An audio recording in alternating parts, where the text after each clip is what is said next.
If you have been using Claude Code for any serious project, you already know the model is strong, but the workflow around it makes a bigger difference than most people admit. Skills are the way Claude Code packages instructions, scripts, and reference material into a folder it can pull in only when the task calls for it. That keeps your context window clean and lets you bolt on real expertise without rewriting your prompt every time. The 5 skills I am going to walk through have basically replaced half of my custom setup. Each one solves a problem I was already paying for in wasted tokens, broken builds, or ugly UI. Okay, so the first one is Graphify. The repo crossed 35,000 stars at this point, which is a lot for something that was only listed as a coding assistant skill. The pitch is simple. You point it at a folder, any folder, and it builds a queryable knowledge graph out of whatever is inside. Code, docs, PDFs, screenshots, whiteboard photos, even YouTube videos and audio files. You type /Graphify and a dot in Claude Code, and it goes to work. Why does this matter for a coding workflow? When you ask Claude about a large repo, the model has to grep through files every single turn. Tokens pile up fast, and the answers get worse as context fills. Graphify runs 3 passes the first time. It uses TreeSitter to walk the abstract syntax tree of every supported language, so it gets classes, functions, imports, and call graphs without any LLM cost. Then it transcribes any audio or video locally with Whisper. Then it sends docs and PDFs and images to Claude in parallel subagents to extract concepts and relationships. The output is a graph.json file, an interactive HTML viewer, and a markdown report listing the most connected nodes and the most surprising links. The number the maintainer keeps quoting is 71.5 times fewer tokens per query on a mixed corpus compared to reading the raw files. That tracks with my own experience.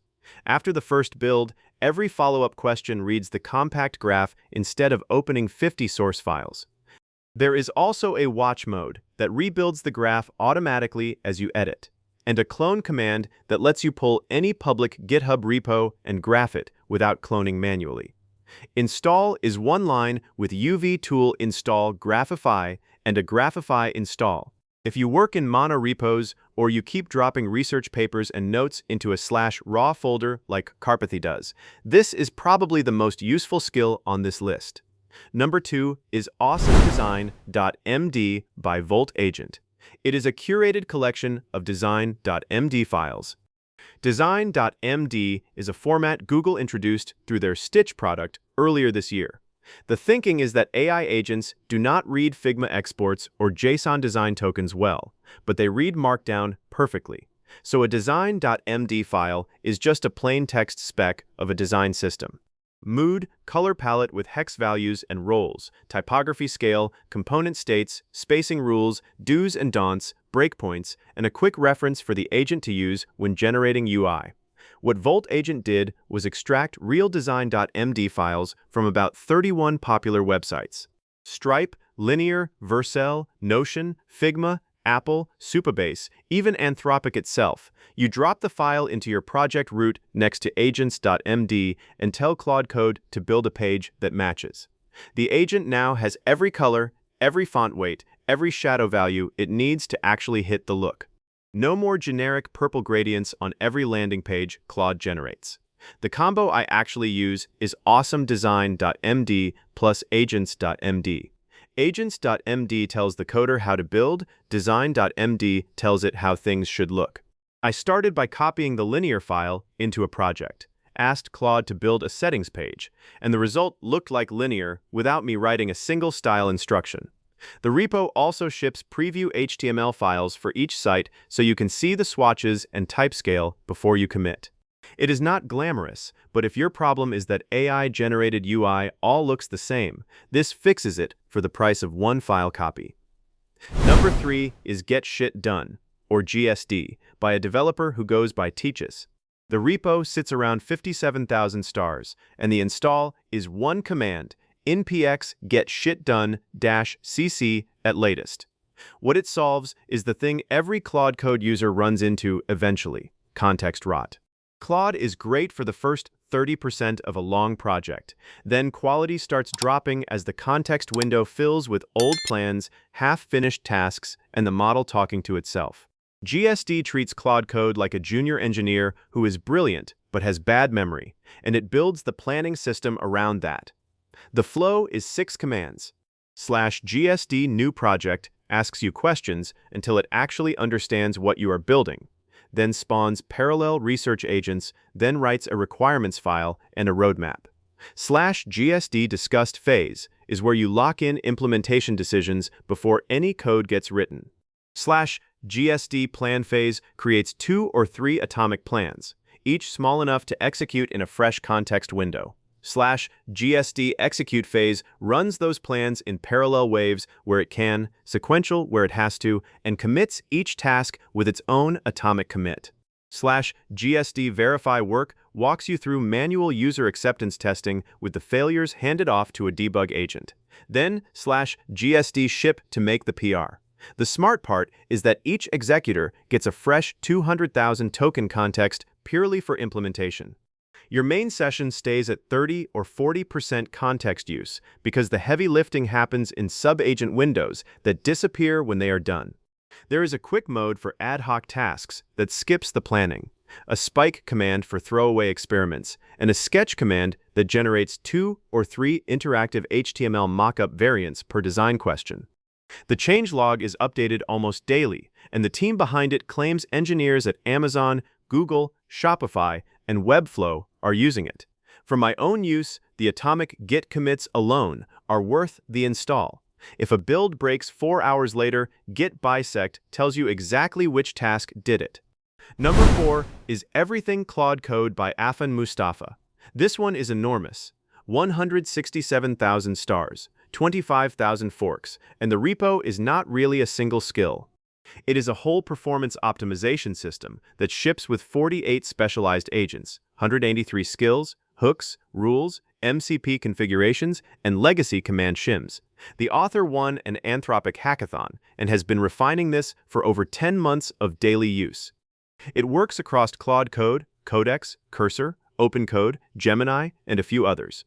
What I actually use from it, the TDD workflow skill, enforces test-driven development with an 80% coverage gate. The code reviewer agent runs after every meaningful change and catches the kinds of mistakes that ship to production otherwise. The build error resolver is the one that surprised me. When a build fails, it does not just dump the error, it goes through dependencies, version mismatches, and config drift in a structured way. There is also a continuous learning system that auto-extracts patterns from your sessions into reusable skills, and a security scanner called Agent Shield that runs over 1,200 tests against your Claude Code config to find injection risks and leaked secrets. The token optimization advice in the README alone is worth reading. Switching the default model to Sonnet, capping max thinking tokens to 10,000, and triggering compaction earlier at 50% context cuts cost by something like 60% without losing quality on most tasks. Install is npm install, or you can run it as a Claude Code plugin with /plugin marketplace add. There is a desktop dashboard now for browsing all the agents and skills visually. If you want one repo that gives you a complete production-grade harness instead of stitching together 5 smaller ones, this is it. Number 5 is UI UX Pro Max Skill by Next Level Builder. About 68,000 stars. This one is laser-focused on one problem. The UI Claude generates by default looks generic. Same tailwind buttons, same purple gradient hero, same boring dashboard. UI UX Pro Max ships a reasoning engine that takes your project description and outputs a complete tailored design system in seconds. The way it works under the hood is interesting. There are 161 industry-specific reasoning rules, each one mapped to a product type. Beauty spa, fintech banking, gaming portfolio, dental clinic, B2B SaaS, Web3 NFT, and so on. When you ask for a landing page for your beauty spa, the engine runs 5 parallel searches across product types, style libraries, color palettes, landing page patterns, and typography pairings. It then ranks the matches with BM25, filters out anti-patterns for that industry, and returns a full spec. Pattern, style name, color palette with hex values and semantic roles, font pairing with the Google Fonts link, key effects, anti-patterns to avoid, and a pre-delivery checklist that covers contrast ratios, hover states, focus rings, and responsive breakpoints. The anti-pattern part is what I appreciate most. For a fintech banking app, it will explicitly tell Claude not to use AI purple gradients or harsh animations. For a beauty spa, it will block dark mode and neon. These are exactly the defaults Claude tends to fall into. The skill ships 67 UI styles, including glass morphism, clay morphism, new morphism, bento grid, brutalism, and Aurora UI. It supports 15 tech stacks, from React and Next.js to SwiftUI, Jetpack Compose, Flutter, Laravel, and Shad-CN UI. Install is npm install-g epro-cli, then epro init-ai Claude inside your project. There is a master plus overrides pattern for persisting the design system across sessions, so the dashboard page can override the master rules without you re-explaining everything. Quick recap before you go. Graphify gives Claude a memory layer for any folder of code or research. Awesome Design.md makes the UI Claude generates actually match a real brand. Get Shit Done fixes context rot with a 6-command spec-driven workflow. Everything Claude Code is the production-ready harness, with agents, hooks, and a security scanner. UI UX Pro Max generates real design systems based on your industry, instead of the same default Tailwind look. All 5 are free. All 5 install in under 5 minutes, and they stack on top of each other without fighting. Pick the one that hurts the most in your current workflow and start there. Alright, so that's it from the video, and I hope you enjoyed it. If you did, please like this video and subscribe to the channel, and I'll see you in the next video.